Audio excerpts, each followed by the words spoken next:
Nauuso na talaga ngayon yung mga couple bracelet, best friend bracelet, mga sister-brother bracelet. Ayan, no? Ang kagandahan sa bracelet na to, tulad nung, actually, may ganito na ako before, pero tignan nyo naman, pinadalhan pa ako uli, oh. Para siyang couple bracelet, ganyan. Okay, with a magnet yan. Ayan yan, mga bebe. Ito yung pinaka-design nung isa.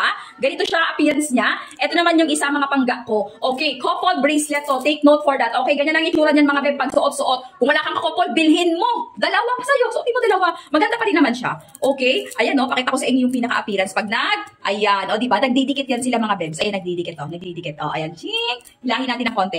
Hilahin natin, hilahin, tapos magbabalik din yan. Magbabalik, magdidikit yan mga pangga ko. Ay, nako, ayan, magdidikit yan. Ayan, pag gusto nyo mga ganito kasi mga bracelet, eto kasi, kaya ako pinipilit sa inyo, napakaganda kasi, hindi mo paghahalataan, namumurahin lang. Napakamura, but the quality and the design naman, baby, pa magnet effect pa, napakamura lang, kaya pinipilit ko sa inyo to. Sayang kasi, o, tignan nyo naman, hindi siya hilahin na, pagkahila mo, tanggal agad, hindi ganun mga pangga ko. Quality rin naman, tapos napakamura lang. At sa mga mahilig sa mga ganito, maganda siya tignan talaga, promise. Okay. Wala na maraming paliwanagan dyan. Kaya na mag-check out sa mismong yellow basket ko para hindi ka na naliligaw ng landas.